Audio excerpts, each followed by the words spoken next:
Hello there everyone, welcome back, and I'm here to be talking about The Umbrella Academy.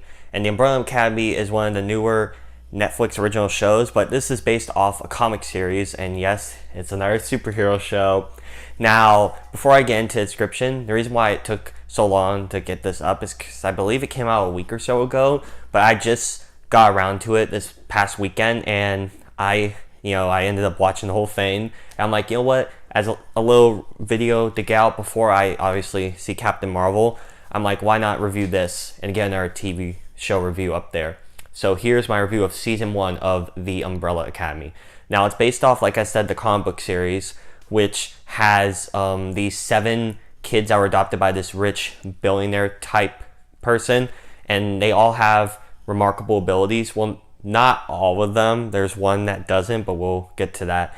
And through it takes place years later when they've all grown up, and they reunite when their dad dies.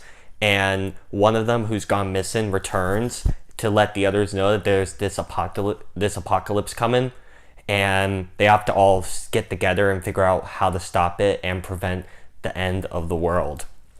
So now this is there's lots of stuff that's going on in this show. It could get really crazy at times, very weird, and there's lots of stuff to process, and there's only 10 episodes, but they're an hour apiece, so there's lots of information to get in. And I thought the show was actually really great, if I'm honest with you guys. It took me about 2 days to finish it, and that was with work and stuff revolving around my schedule, so I think it was really addictive. I watched half one day, half the other. I was just getting really invested. I thought the characters were really well established, really great. And some have more screen time than others, I feel, because there's 7, I'd say, main kids, but one of them is okay, before I get into it, I think I'll talk about spoilers in it, I'd say. So overall, before I get into spoilers, let me just give you my non-spoiler thoughts. I thought a lot of the character subs was great. There's lots of inner conflicts that a lot of them have, and they're really fleshed out really nicely. Some work better than others, and I thought that the overall theme was really interesting. There's lots of complexity, I'd say. This is you're different from a typical comic book type show or movie. It's nothing like the Marvel or Netflix or DC or any of that. This is it's really weird. I kind of got an X-Men vibe to it, except a bit different.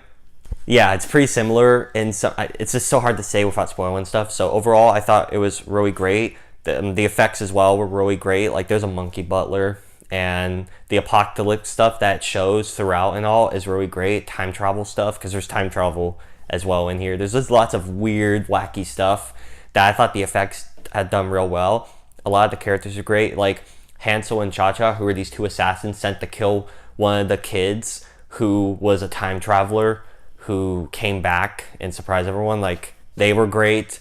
The handler, who's basically the boss, was passable. There wasn't really that much for that character to do, but I'd say that she wasn't really that much of a threat either, because you'll see. Alright, so overall I thought the show was pretty great. Now the rest of the review will be spoilers, so if you want to skip till near the end to look at my view of it, you can, but those were my scrambled thoughts.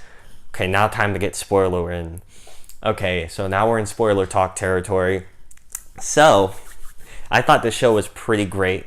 Now the thing that got me annoyed was it was pretty predictable with the villain, at least. When it introduced Vanya as the one without powers, I knew she had powers right away. I'm like, no way. All these kids have powers but her. Come on, I know that's not true. And I was right. Near the end of the show, you realize that she does. And also another thing that was supposed to be a twist inside a twist, how, Leonard's the bad guy that they have to stop. I knew that. And I also knew that it wouldn't actually, he would be a bad guy, but I knew that Vanya would end up at least causing the apocalypse or something, which she did. I had a feeling she was going to play a role into it, especially when you started noticing what her powers were throughout. I'm like, she's involved with how the world ends somehow. And yeah, she kills Leonard 2 episodes, I believe, before the end of the show. So I was really shocked. I wasn't expecting that. I thought he would be there to the end too, but no, he dies before. And I found it pretty funny because I found him annoying. His backstory is pretty similar to some other villains that are trying to make you like it reminded me of Wilson Fisk with his backstory, how they both killed their dads. Their dads were both abusive and stuff, and they both become evil after. Like there was some similar stuff. Like the show copies a lot from other shows, but it does, for the most part, it does it pretty nicely. Like obviously the similarities with the X-Men is uncanny, how they're all like I'd say mutant types. They all are under the care of this one older fella. They all have dress codes and they all live like in this mansion type of thing. It's just, there's lots of similarities for that. Like I said, with the villain kind of thing. But I thought, like I said, the inner characters and stuff, I thought was really great. And wow, the show gets really trippy at times. Like there's literally an episode where you watch the events and all go forward, but then the time traveler kid Fives, great by the way, when he time travels back to warn everyone, it resets literally the whole episode, so you watch the episode from different perspectives and like different viewpoints. And I thought that was pretty interesting, but it felt like a waste of time nonetheless with that previous episode. But I thought overall the show was really great. It's really ambitious, I could say that, because I hear they plan on making 8 seasons of this, and they haven't even greenlit season 2 yet because they don't know how this is going to perform. And I'd say critically it's doing all right. It's in the 70s last time I checked on Rotten Tomatoes. But I'm really curious because I see a lot of people really enjoying it. I hear it's talk everywhere, so it might get that second season. I sure hope so, because the finale, the apocalypse happened. Vanya shot her laser beam or whatever into the moon and literally everyone dies. But not before the kids are all able, with the help of Fives, he's able to time travel them out of there. And they take Vanya, of course, because they need to try to convince her that, hey, don't cause the apocalypse, lady. And also, Hansel, who left Cha-Cha so he could be with the donut lady, they're able to time travel out of there as well. But he also kills the handler lady, so there might be an even bigger threat, because she says, like, even if you kill her, there'll be a bigger threat. So there's probably going to be even bigger antagonists in season 2 with the time travel and stuff. But he's able to kill her and they're able to escape too. But Cha-Cha dies and everyone else dies by fiery death. So I thought that was like a crazy ending, but hopefully we get that season 2 and hopefully it doesn't take forever to come out.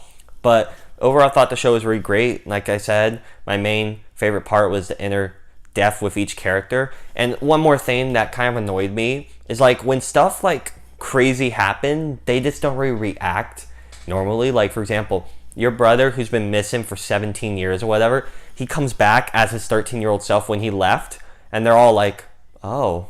I'm like, I'd be like, oh my gosh, you're there? And they just acted so weird. And like one of them is missing for like an episode or two, and they're like, they don't even know this, which makes sense. But I'm thinking, you're all trying to stop this event. One of your brothers goes missing for like 2 days or 2 episodes or whatever, and you don't question, hey, that's not good. It's just some of the character stuff there didn't make any sense. Like I said, the villain stuff was so predictable, I was kind of annoyed. There were some shocking moments in it, but yeah, I just thought overall it's kind of a mixed bag in some of those aspects, but like the great stuff is really great, like the character stuff. The effects were excellent. The finale was crazy.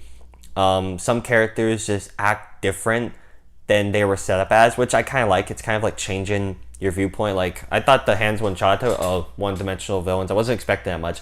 Sure, they were quirky, and that's the thing too, this show has a lot of quirky moments. There's lots of moments where characters just sing, well, not really sing, but there's like singing like old-timey songs in the background. There's literally, I think in episode 1 or 2, it just shows them all in that big mansion just dancing by themselves. That was hilarious. There's lots of quirkiness in there. It kind of reminded me of Guardians of the Galaxy with that type of humor. So there's a bit of Guardians of the Galaxy, X-Men, some of those gritty Marvel Netflix shows all rolled up into one.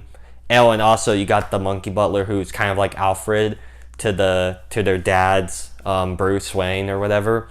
So you have that element in there too. And also a robot mom. So yeah, this show's pretty crazy. Only 10 episodes, hour apiece. I definitely recommend you guys watch it. And hopefully they make that season 2 so it doesn't feel like I wasted my time watching.